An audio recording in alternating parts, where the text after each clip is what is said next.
Boa noite a todas e todos. Que a paz do nosso Senhor nos envolva. Porque quando Ele nos envolve, tudo fica mais fácil. Ele nos ajuda a falar, nos ajuda a ouvir. Então a gente precisa, hoje não, sempre, né? A gente precisa dessa ajuda dele. Esse texto, minhas irmãs, meus irmãos, que chama Espiritismo e Você, é um texto do Espírito André Luiz, que consta, como o Gil falou, deste livro, O Espírito da Verdade. Livro este que foi de 1961, já vai algum tempo, mas notem como estas almas, né, estes bons espíritos que escreveram, como eles já estavam antenados em tudo o que estava acontecendo. Porque no prefácio do livro, em que assinam o prefácio Bezerra de Menezes, André Luiz, Caibá Schutel, Eurípides Barçanufo, Hilário Silva, Anália Franco, Meimei, Emmanuel e outros.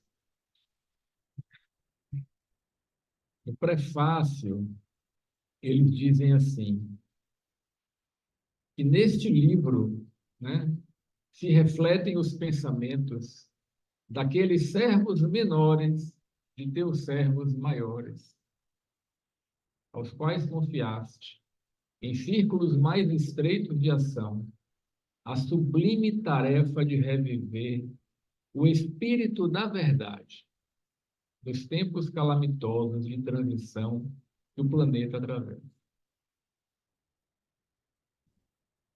Então, hoje, mais do que nunca, a gente tem convicção, porque a gente está vivendo isso ao nosso lado, né? Desses tempos de transição. E como é que a gente vai perceber que são tempos de transição?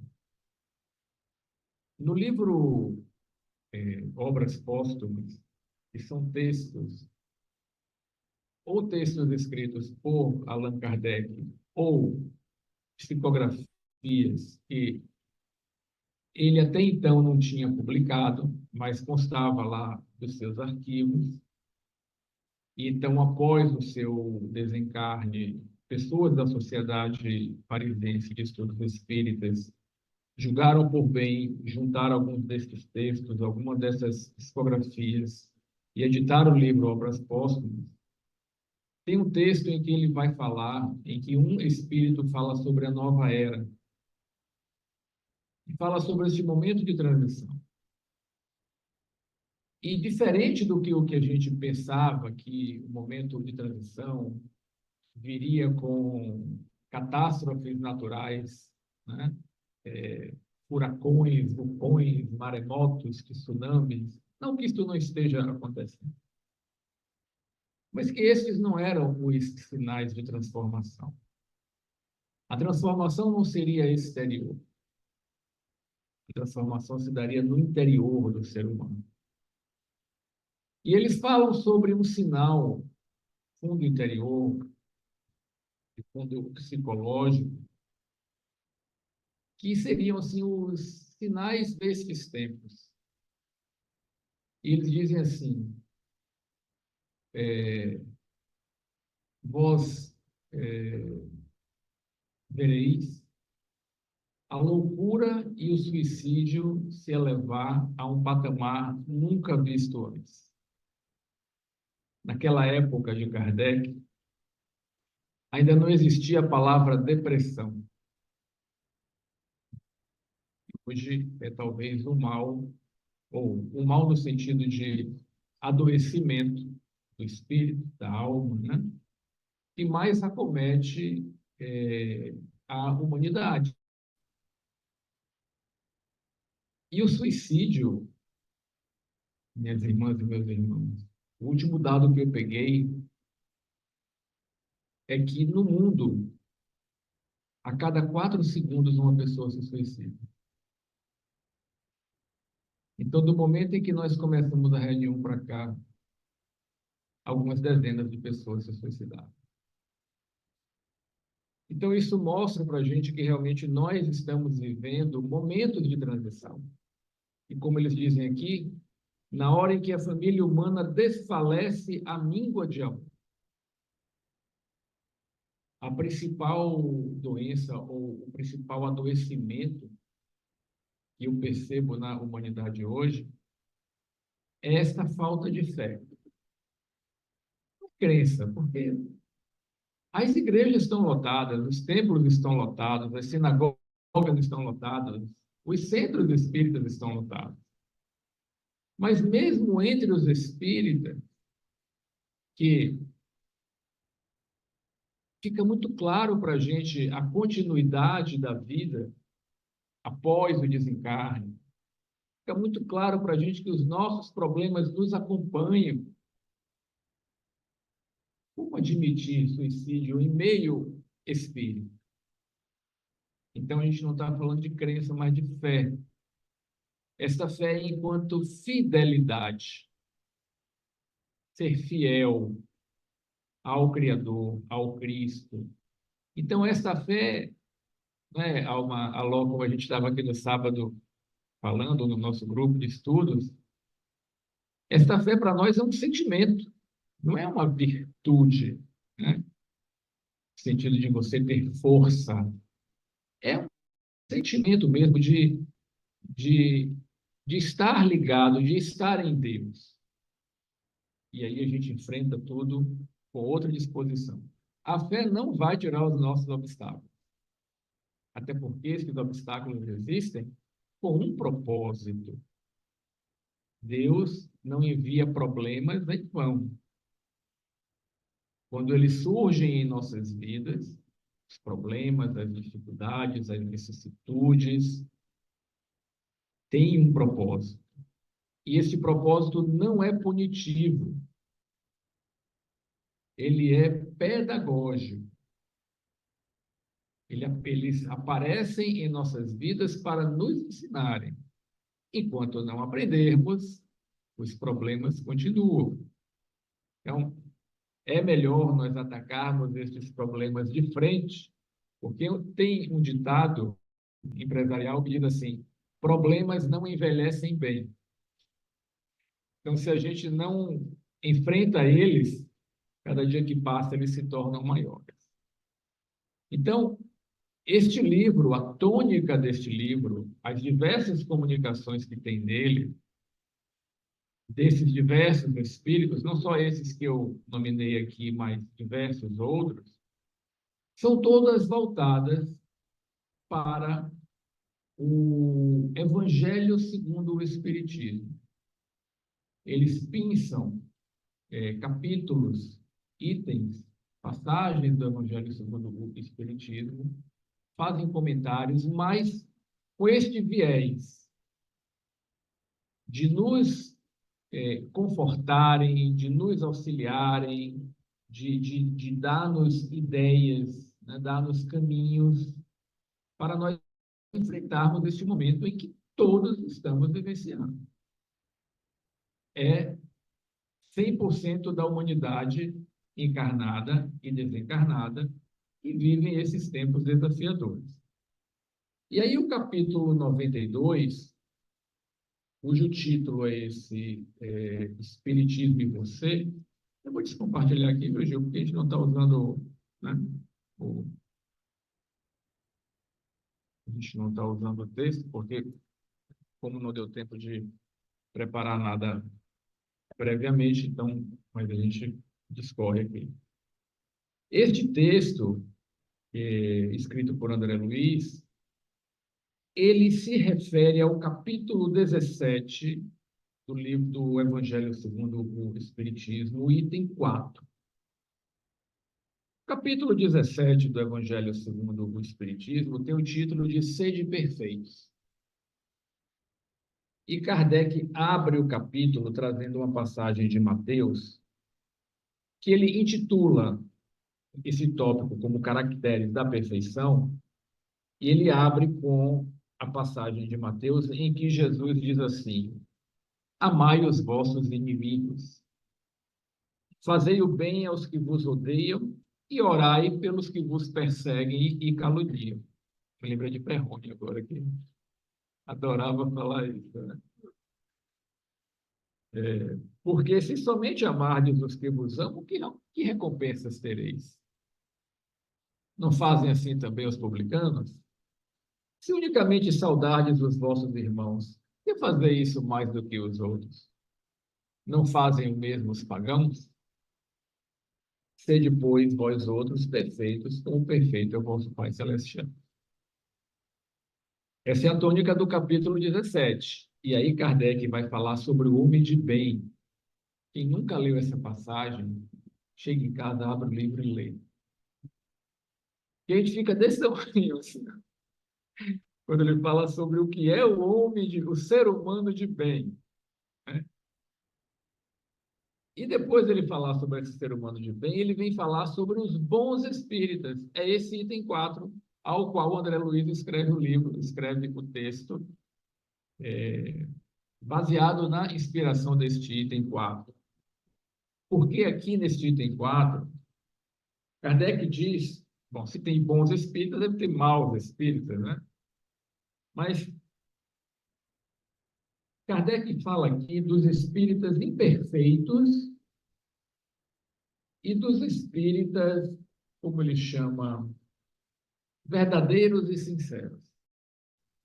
Ele não fala de bons e maus, né? Mas ele diz assim, que em muitas pessoas que se dizem espíritas, os laços da matéria ainda são muito tenazes, de maneira que eles praticamente impedem que o espírito com E maiúsculo, né? Nós, enquanto individualidades, que nós nos desprendamos das coisas da Terra, das coisas mundanas, das coisas materiais, né? É difícil romper com esses laços. Então, essas pessoas, elas têm a crença no espiritismo, mas como uma crença, né? Que pouco modifica nela as tendências instintivas. Então, normalmente se atém mais aos fenômenos do que a parte ética, a parte moral. E recuam ante a obrigação de se reformarem. Ele chama esses de espíritas imperfeitos. E o espírita perfeito, perfeito não, o espírita verdadeiro e sincero não é perfeito, verdadeiro e sincero, ele diz que estes são tocados no coração pelo que inabalável se lhe torna a fé. E tem uma frase dele que eu acho ótima, tanto que está no nosso site, na página do grupo de estudos, né? Ele diz assim, o espiritismo bem compreendido, mas, sobretudo, bem sentido. Então, não se trata só de uma compreensão, né? Que tem espírita, amai-vos, eis o primeiro mandamento, instruí-vos, eis o segundo. Quando a gente compreende, fica mais fácil para a gente sentir. Ok, às vezes a gente sente sem compreender, né? Tem coisas que a gente não vai compreender, vai sentir. A compreensão vem para depois. Mas quando a gente busca o estudo do Espiritismo, é porque as coisas vão clareando na nossa mente, no nosso intelecto, no nosso cognitivo, na nossa compreensão. E aí vai ficando melhor, porque vai nos dando entendimento e vai abrindo espaço para que esse sentimento aflore mais. Então, o Espiritismo bem compreendido, mas, sobretudo, bem sentido, leva aos resultados que caracterizam o verdadeiro espírita, como o verdadeiro cristão, pois que um e o outro é a mesma coisa. O Espiritismo não institui nenhuma nova moral. É a moral do Cristo, né?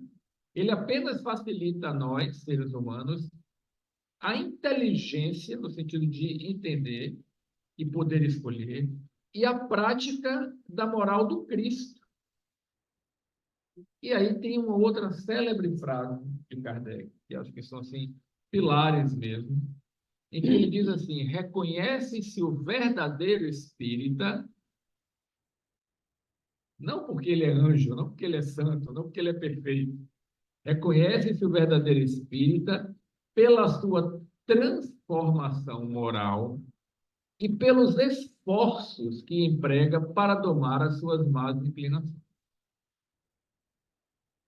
Então, há um momento em que nós adentramos ao Espiritismo. E é sobre isso que o texto de André Luiz vai falar. Mas há um outro momento em que o Espiritismo adentra.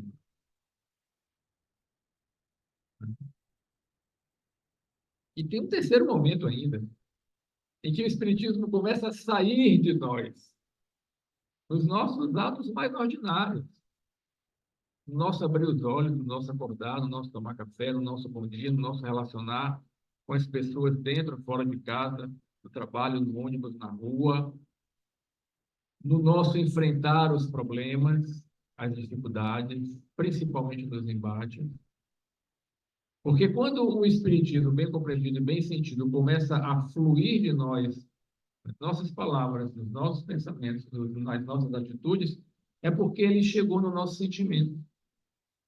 E como o cerne do Espiritismo, que é o cerne da doutrina do Cristo, a gente pode resumir em duas palavras: humildade e caridade. A gente começa a pensar a nossa vida, a pensar a gente, a sentir a gente, não de uma maneira egoísta, em que nós somos um e o outro é o outro. A gente começa a entender que nós fazemos parte de um todo. Quando eu digo nós, a gente pode ampliar isso para o universo inteiro, porque toda a criação está imersa em Deus. É como se nós fôssemos peixes e vivemos no mar. Assim, dessa forma, nós vivemos em Deus. O fluido cósmico universal, que o próprio André Luiz diz que é o hálito do Criador, ele permeia tudo. E é dele que surge tudo. E é por isso que o Criador é onipresente. Ele está em tudo, a todo momento. Entende? Bom, aí vem André Luiz com o texto de Espiritismo e você. E olhe para quem ele dirige esse texto. Ele começa assim: recentemente, você teve os primeiros contatos com a doutrina espírita e agora se deslumbra com as novas perspectivas espirituais da existência.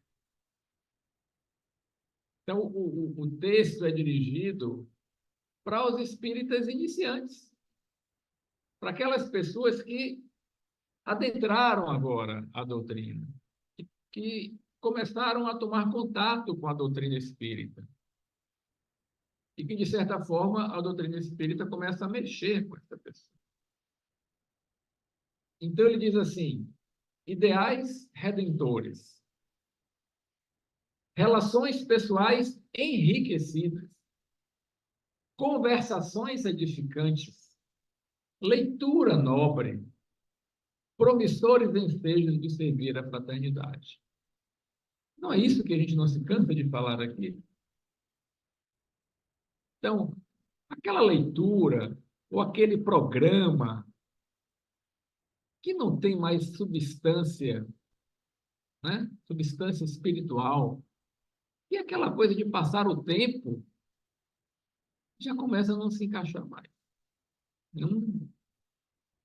A gente começa a se sentir meio que um peixe fora d'água, deslocado de certos ambientes, de certas conversações, que antes era corriqueiro. É natural, porque a gente está falando de uma transformação. Só que ele nos chama a atenção para dizer o seguinte: recorde, no entanto, os imperativos da disciplina em todos os empreendimentos. Por quê? Para que a afoiteza, nunca tinha ouvido essa palavra, né? Mas é de afoito, de estar com pressa. Está afoito, está com pressa, né? Então, recorde os imperativos da disciplina em todos os empreendimentos para que a afoiteza não lhe crie frustração. E disciplina, minhas irmãs, meus irmãos, vem de discípulo. O radical é o mesmo. Disciplina vem de discípulo. Discípulo é o aluno. Vem de discere, de aprender. É aquela pessoa que se dispõe a aprender algo com alguém. Então, quando nós dizemos que nós queremos ser discípulos do Mestre Jesus, nós queremos aprender com ele. Aprender o quê? A disciplina da mansuetude, da humildade, da fraternidade, da solidariedade, da generosidade, da benevolência, da beneficência, da indulgência, do perdão. Tudo que não tem a ver com egoísmo e orgulho. Também dito pelos Espíritos, as duas grandes chagas da humanidade. Então, o que é preciso afastar de nós nessa reforma moral não precisa ir muito adiante. Basta começar por esses dois. E dizemos mais, se conseguirmos vencer este mal que há em nós, que é o egoísmo e o orgulho, venceremos todos os outros. Já que o primeiro passo é o da humildade, não há como ser humilde e orgulhoso ao mesmo tempo. São incongruentes, são opostos, né? Então, os imperativos da disciplina, quais são eles? Primeiro de todos, e talvez o mais importante, a obediência. Obedecer a quê? Aos ensinamentos que nós estamos estudando, ouvindo, refletindo, né? É um imperativo da disciplina. E o aprendizado se dá por repetição. Lembrando de uma comunicação que a gente teve recentemente, né? Então, às vezes eu leio o texto 10 vezes. E às vezes, abrindo o evangelho aleatoriamente, cai na mesma passagem assim umas 5 vezes em seguida. Isso já entendi, Senhor. Eu preciso ler repetidamente isso daqui, refletir repetidamente, para que o conteúdo seja assimilado. Então, eu li esse texto do Espiritismo e Você, da hora que eu cheguei aqui no NEP, acho que umas 5 vezes. E depois que fui lendo, fui anotando, grifando, para poder aquilo assimilar. Então, a base do aprendizado é a repetição. E aí ele continua. Olha aqui, assim, são frases que a gente pode pegar soltas, mas que fazem parte de um texto todo, né? Tornar-se espírita não é santificar-se automaticamente. Não significa privilégio, nem expressa cárcere interior. Então, aquela ideia de que virou santo da noite para o dia não existe. E o problema é que as outras pessoas falam assim, mas você não é espírita? Por que está reagindo assim? Né? Ah, você não é espírita? Por que perdeu a compostura aqui agora? Por que rodou a baiana, né? Por que reagiu dessa maneira? Pois é, né? Porque o trem não muda de direção assim tão fácil. Sem ele seria pior. Sem ele, eu nem estaria pensando nisso. Então, a gente tem uma coisa que chama-se inércia, que não é ficar parado. Inércia é a manutenção de um movimento, numa mesma direção e numa mesma velocidade. Então, um corpo no espaço, Se não tiver submetido a nenhuma outra força, ele vai manter a velocidade e a direção constantes. Ele só muda se houver alguma força atuando sobre ele, deslocando ele da sua direção ou da sua velocidade. E é isso que o Espiritismo deve fazer em nós, o que nós devemos permitir que o Espiritismo faça. Que essa moral do Cristo, essa ética do Cristo, né, essa energia sublime do Cristo, comece a, a, a nos movimentar. Mas ela não para a gente da noite para o dia. Não é assim. Por exemplo, quando a gente vê os episódios de Paulo ou de Francisco de Assis, foi da noite para o dia, mas Paulo estava lá e de repente ele caiu no deserto e quando ele viu o Senhor, ele se modificou dali para frente. Não, não, não. Podem olhar o tempo que ele passou no deserto. Ó, o deserto das tentações, né? Porque ele vinha numa direção e de repente ele teve que dar um freio de arrumação e para voltar para outra direção tem tempo. Frase de Emmanuel: o tempo não respeita as obras que não foram realizadas com seu concurso. Né? Então, tornar-se espírita não é santificar-se automaticamente, não significa privilégio, não é um privilégio. O espírita não é privilegiado. Deus não privilegia ninguém. As leis divinas fazem com que retorne para a gente o que a gente emite para o universo. Isto não é privilégio. Agora, quando no Espiritismo a gente fala sobre solidariedade, sobre amor, caridade, benevolência, beneficência, e a gente começa a agir dessa maneira, é claro que isso vai retornar para a gente. Semeadura é livre, a colheita é obrigatória, o fruto virá. Às vezes pode estar vindo o fruto de colheita passada ainda. A gente está em transformação e o fruto que está vindo foi da colheita, foi da semeadura anterior. Mas pode continuar semeando, gente. Vai chegar a hora que aquela semeadura vai esgotar os seus frutos, e aí os outros frutos começam a aparecer, graças a Deus. Né? E também não é um cárcere interior do tipo, eu agora estou encarcerado. Sabe, não é aquela atitude de se recolher e que o mundo é pecaminoso, tipo de um eremita e eu não posso mais ter contato com ninguém. Não, nada disso. Os enfrentamentos do mundo precisam continuar, porque eles são o nosso teste, a nossa prova, o nosso desafio, também a nossa expiação. Então, não é santificar-se automaticamente, não significa privilégio nem expressa cárcere interior. É oportunidade de libertação da alma com responsabilidades maiores ante as leis da criação. Maiores, sim, porque agora não podemos mais alegar desconhecimento da lei de ação e de reação. Né? Desconhecimento de quem nós somos, para quem somos destinados, do mal que o egoísmo nos causa, que o orgulho nos causa. Não podemos alegar desconhecimento que somos responsáveis não só pelo mal que praticamos, mas também pelo bem que deixamos de praticar. O que acontece com o outro, proveniente do bem que deixamos de praticar, é responsabilidade nossa.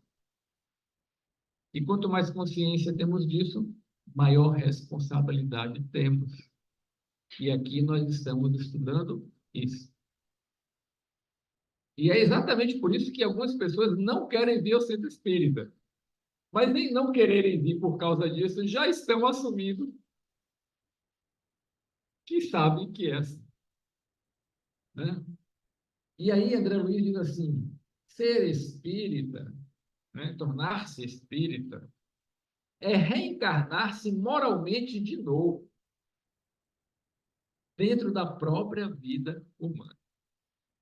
E aí nos lembra o diálogo de Jesus com Nicodemos, né? É preciso nascer de novo. Jesus ali não estava falando só do nascer, é preciso reencarnar. Tanto que Nicodemos diz assim, mas como pode um homem feito voltar ao ventre da sua mãe? E aí o Cristo fala, o que é da carne, o que é do espírito.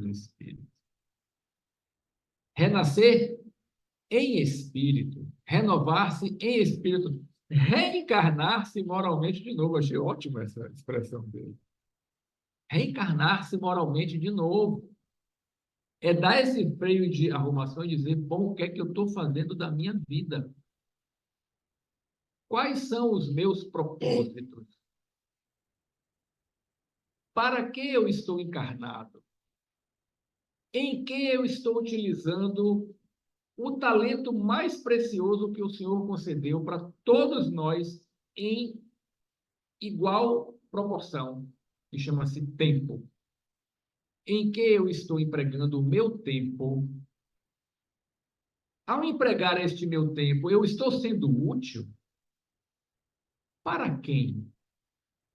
Só para mim? Só para os meus? Porque o bem que é só para mim e que é só para os meus, como lemos há pouco, né, no trecho de Mateus, não é bem, é mal, porque provém do egoísmo. Para dizer que é bem, tem que ser comum.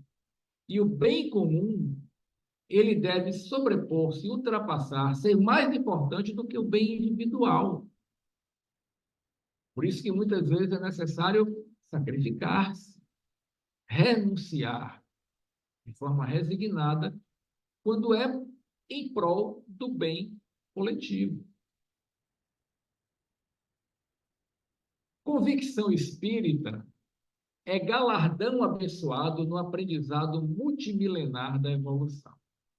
Galardão é uma recompensa, né? Ou seja, é recompensa por algo que a gente faz. Galardão abençoado no aprendizado multimilenar. Nós estamos falando aqui de milhares de anos, em que nós tivemos milhares de reencarnações,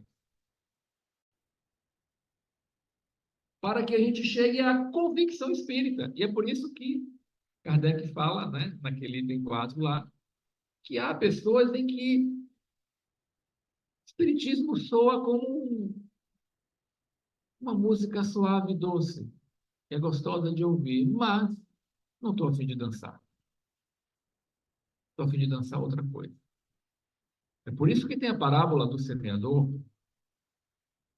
As sementes às vezes caem na estrada que nem se ouve, mas às vezes caem em pedra.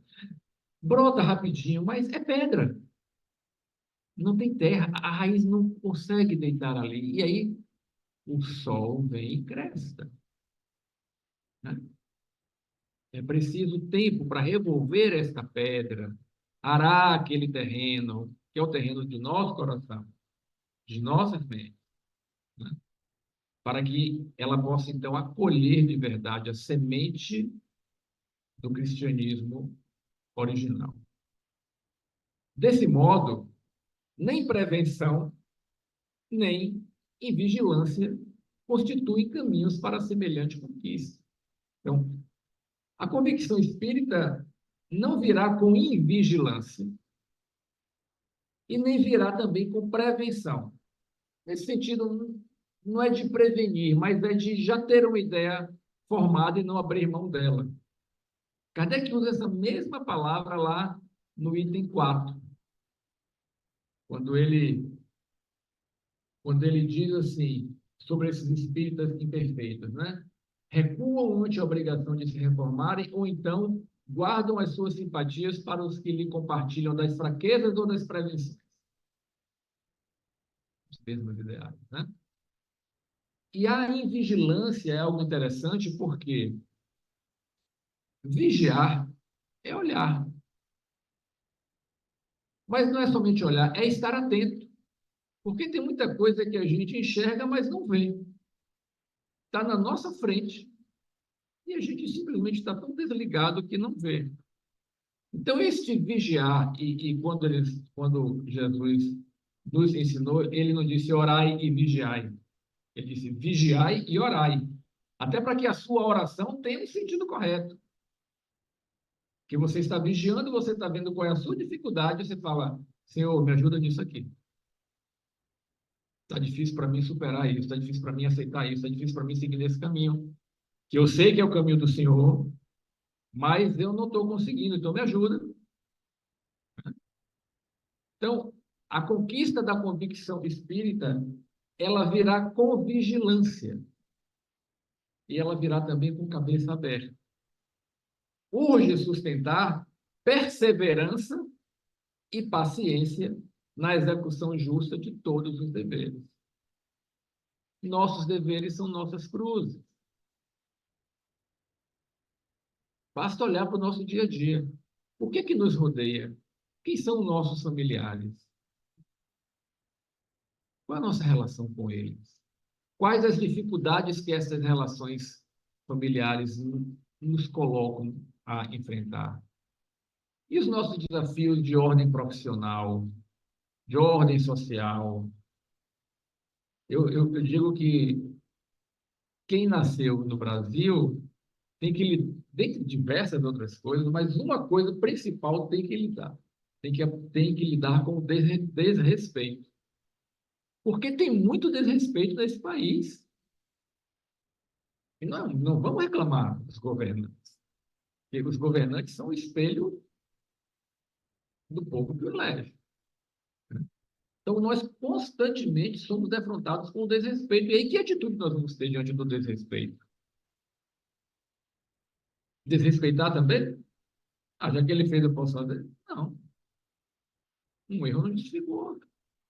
Então, perseverança, manter a direção, o caminho e paciência para que a gente consiga executar de maneira justa, ajustada com a lei os nossos deveres. Aí ele diz assim: evite arrancar abruptamente as raízes defeituosas mais profundas de suas atividades. Empreenda qualquer renovação pouco a pouco. Como a gente disse, não dá para mudar da noite para o dia. Sejamos humildes, gente, né? Nós temos que ter a humildade de reconhecer os nossos erros e, e de começar uma nova semeadura e ir capinando o terreno para tirar aquelas ervas daninhas que estão lá. Então, evite arrancar abruptamente, de vez, as raízes defeituosas que estão em nós e que são profundas, porque às vezes elas vêm de uma repetição disso de diversas encarnações para trás. E nessa agora a gente está começando a pensar diferente. Contenha os ímpetos de defesa intempestiva de suas ideias novas. Que é outra coisa que também, quando a gente começa no Espiritismo, a gente tende a defender assim radicalmente, né? Não, porque Deus existe, porque a reencarnação existe. Ei, calma. Né? Dá um tempo. Né? Como diz aqui, sedimente primeiro os próprios conhecimentos, porque nessa ânsia de querer passar aquilo que nos empolgou, a pessoa faz duas perguntas, a gente não sabe responder, já afastou aquela pessoa do espiritismo. Isso é isso aí, fanatismo.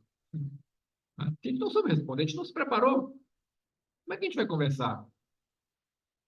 E o espiritismo não é proselitista. Ou seja, ele não está à caça de prosélitos, de novos integrantes. O espiritismo é uma doutrina libertadora. O espiritismo não visa fazer novos espíritas, transformar uma pessoa de católico para espírita, de judeu para espírita, de reformista para espírita. Não. Ele quer que as pessoas sejam boas. Um católico de bem, está ótimo. Um reformista de bem, está ótimo. Um judeu de bem, está ótimo. Porque é uma pessoa de bem, do bem, não precisa mudar as suas crenças. No fundo, nós estamos sintonizados. Um muçulmano de bem Ele diz que é de Alá, outro diz que é de Moisés. Ok. Se lá na base, que é o amor fraternal, nós estamos sintonizados, importa o título que a gente vai dar. Né? Espiritismo é claridade eterna. Gradue, você vê que são conselhos, né, que ele vai dando. Gradue a intensidade da luz que você vislumbrar para que seus olhos não sejam acometidos pela cegueira do fanatismo. Gente, é fácil se fanatizar. É fácil. O problema é que quando a gente entra no caminho do fanatismo, a gente não sabe. A gente acha que não está. Eu lembro, nossa, isso deve ter 90 95, 96, 97, então já se vão aí uns 30 anos, né, gente? Tá ficando velho. Eu já te conhecia, Cada então. vez mais Eu novo. já te conheci. Eu não frequentava ainda o NEFA. Então, eu entrei no NEFA em 97, então foi antes disso. E veio lá da Posse Umpla uma psicografia de Dr. Gleber para mim. Minha mãe foi lá em casa e me entregou. Eu frequentava o outro centro. E estava fanatizado mesmo, sabe? Então, eu ia para o centro segunda-feira para dar aula de datilografia, terça-feira para reunião doutrinária, quarta-feira para dar aula de auxiliar de escritório, quinta-feira para reunião mediúnica, acho que sexta-feira eu dava um descanso, mas sábado ia para distribuir a sopa e era um negócio. E aí, doutor Gleber colocava assim, é, como é? Obsessão fascinatória em curso, ainda que sutil. Primeira frase, alguma coisa assim. Minha mulher me deu assim, eu peguei e li. Tá, legal, beleza. Meu filho, reflita sobre isso. Não, vou ler, eu vou refletir, pode ficar tranquilo. Influências na consorte, na prole. Ele foi. E aí ele sugeria eu ir fazer uma entrevista na Cobem. E aí, depois de 2 ou 3 anos, né? Que aí eu percebi que aí né, as coisas se desmoronaram. E aí foi uma fase dificílima que eu decidi ouvi-lo, né? Estou grato ao Dr. Gleber imensamente. Quando eu fui na Cobem e a entrevistadora que estava lá era Lívia Pereira, que já desencarnou, inclusive, né? Aí eu disse, Lívia, Rui pediu para eu vir aqui. A Rui? Ah, tá bom. E pediu que eu lhe entregasse isso aqui. Aí eu dei a psicografia para ela. Eu disse, como é que ele sabe que o doutor Kleber está comigo lá no Centro Fraternidade, não sei o quê? Aí disse, eu não sei. Ele pediu que eu entregasse. Então, o doutor Kleber direcionou para ela. Então, voltando para o texto, desculpe, eu dizer, é porque veio a lembrança, né? Tomar cuidado com a cegueira do fanatismo. A melhor maneira da gente não se fanatizar, sabe qual é? Andar em grupo. Quando alguém diz assim, eu não estou querendo me isolar, não vou sair do centro, vou ficar em casa, estudar em casa, e aí começa a estudar e se achar. O que os espíritos que são fanatizadores querem, os fascinadores, né, querem, é nos isolar, é nos tirar de perto de pessoas que podem nos chamar a observação, podem nos fazer uma crítica. Então, nunca nos isolemos e sempre mantenhamos os ouvidos abertos aos que os outros dizem, mesmo que não faça sentido. Ouça, pondere. E se você achar que não é, vá conversar com outra pessoa. Olha, alguém me disse que é assim assado, ou que eu estou assim assado, o que é que você acha? Se for amigo de verdade, vai te dizer, é isso mesmo. Você não está bem. Então, principalmente quem é médium, é mais fácil até, né, cair nas garras do fanatismo. Muitos irmãos nossos ainda se debatem nas lutas de subnível, de um nível inferior. porque não se dispuseram a aceitar a realidade que você está aceitando. Mas também outros, muitos palmilharam o lance da experiência que hoje você palmilha. E nem por isso alcançaram êxitos maiores na batalha íntima, intransferível que travávamos conosco. Sabe por quê? Em vista da negligência a que ainda se fala. Então, negligenciar é não dar a atenção devida, é ser leviano, né? Passar por cima, é não diligenciar. Então, a negligência é como se fosse o oposto da diligência, acompanhar, olhar de perto, para que a gente não descame. Então, tem gente que passa anos no espiritismo, às vezes a encarnação inteira. Nasceu em berço espírita, estudou espiritismo a vida inteira e desencarnou do mesmo jeito. Não fez transformação nenhuma. Não adiantou tanto. Crença, olha a frase dele, crença não nos exime da consciência. E quem crê, amanhã descrê.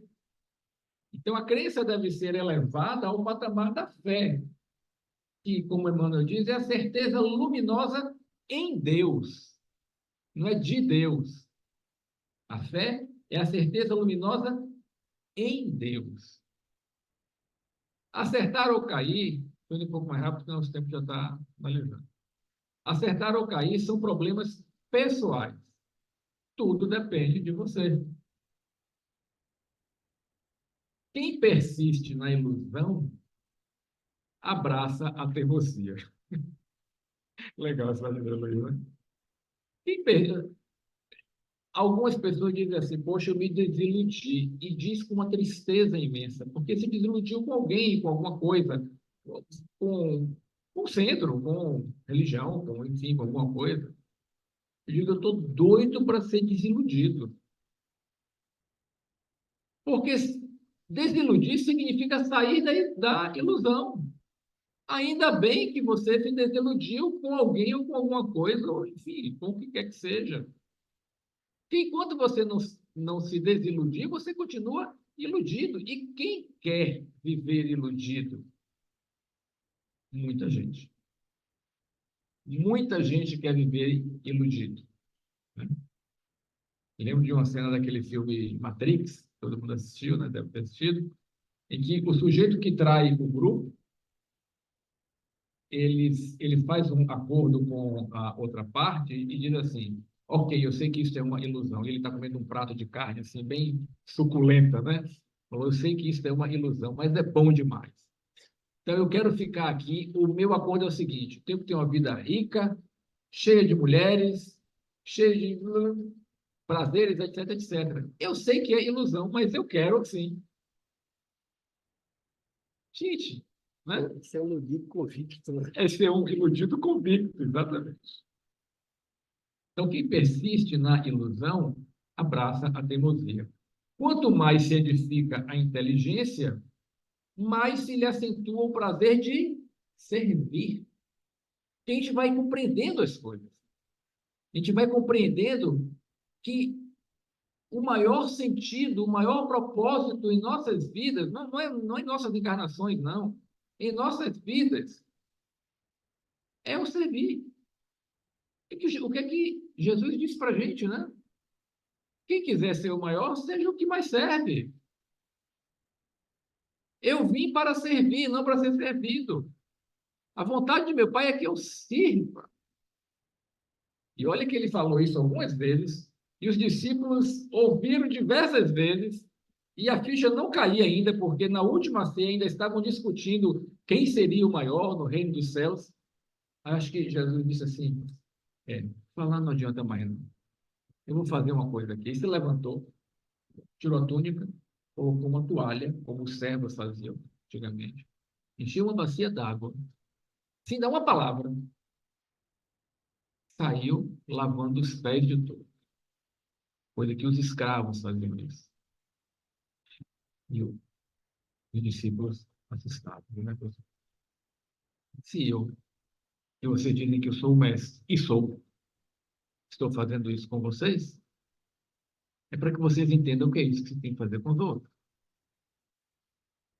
Né?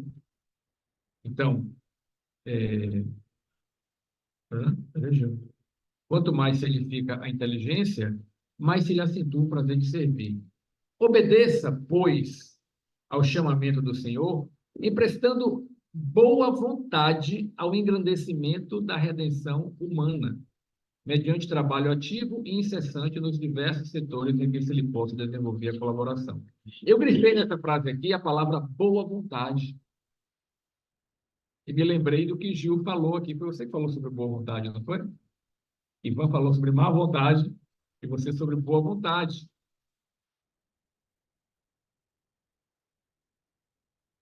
Boa vontade descobre trabalho, o trabalho opera renovação, renovação encontra o bem revela o espírito de serviço, o espírito de serviço alcança a compreensão ganha humildade, a humildade conquista o amor gera renúncia, a renúncia atinge a luz realiza o aprimoramento próprio. O aprimoramento próprio santifica o homem e o homem santificado converte o mundo para Deus. Tudo começa na boa vontade. A vontade é algo que é particular nosso. É a alavanca que nos movimenta. E é também o leme. Porque você pode ter boa vontade para fazer coisa que não presta. Não é isso? Tem extrema boa vontade para fazer mal para os outros. Então, a boa vontade é você realmente se dedicar a. Então, boa vontade ao engrandecimento da redenção humana. Conserve-se, outro conselho dele, conserve-se encorajado e confiante. E aí vamos prestar atenção porque coragem não significa não ter medo. O oposto de corajoso não é medroso. O oposto de corajoso é covarde. Covarde vem de coda, que é cauda em latim. Sabe por quê? Porque o animal, quando desiste da luta, do enfrentamento, ele põe a cauda entre as pernas. Não é assim? Então, o sinal para o outro animal de que ele não quer mais brigar, que ele desistiu da luta, é colocar a cauda entre as pernas. Por isso que se chama de covarde.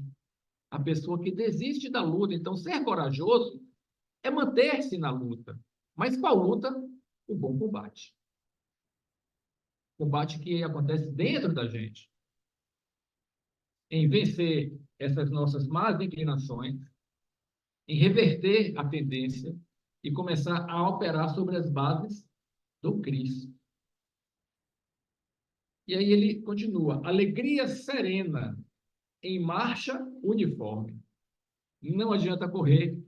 O processo da convicção espírita não é uma corrida de 100 metros, nem 800 metros com barreiras. É uma maratona com barreiras. É longo prazo. Não é da noite para o dia, gente. Então, esse é o conselho que ele vai dando para quem começou, quem chegou no Espiritismo, e que o Espiritismo, de certa forma, deslumbrou a pessoa, fez, opa, vai devagar e sempre. Só acerta o prumo. Acertou o prumo, acertou o norte para o Cristo, para a moral cristã, né? Para a ética cristã, ok, segue em frente, sabendo que você vai ter que vencer inércias da sua alma. Eleve os anseios, o que você anseia, né? Elevado, e sublime emoções e cometimentos. Sublimar é tornar elevado. É acima do lumen, é acima da parte mais alta da forma. Então, é elevar em sentimento. É esse ato de sublimar. Né? Então, sublime as suas emoções e os cometimentos. O que são os cometimentos? As coisas que acontecem na nossa vida. Aquela situação difícil que antes você dizia, ah, meu Deus, isso é má sorte. Por que que o Senhor envia isso para mim? Sou eu que passo por isso? O Senhor permitiu ter um propósito em minha vida. Deixa eu investigar. Deixa eu ir mais a fundo. O que é que essa situação está querendo me dizer? Não é porque ela aconteceu. Buscar no passado o que foi que eu errei, porque para que ela está acontecendo agora na minha vida? Qual o sentido? O que está chamando a atenção para mim? E finalizando, acima de tudo, consolide no coração a certeza de que a revelação maior é aquela que nos preceitua o dever de procurar com Jesus a nossa libertação do mal. Não é o mal lá de fora, né? O mal de dentro. A posição orgulhosa, a posição egoísta. O sentir, o pensar egoisticamente, egocentricamente, separado de tudo e de todos, né? Então, procurar, o dever de procurar como Jesus, modelo e guia, modelo mais perfeito oferecido por Deus para ser guia da humanidade, Jesus, a nossa libertação do mal. E, em nosso próprio benefício, compreendamos a real posição do Mestre como o excelso condutor de nosso mundo. O planeta tem dono e tem comando. Apesar de todas as bandalheiras e desmandos e desrespeito que a gente está enxergando acontecer, não só no nosso país, como no mundo inteiro, ele não está desgovernado. É uma ilusão achar que esses comandantes realmente decidem tudo. Mas por que o comandante permite? Tem um propósito. É pedagógico. Enquanto tiver necessidade de aprendizado, haverá o problema. Enquanto a reforma não acabar, os andaimes estarão postos, né? Então, compreendermos a real posição do Mestre como excelso condutor de nosso mundo, em cujo infinito amor estamos construindo o reino de Deus em nós. Vinde a nós o teu reino. Paz e bem aos nossos corações.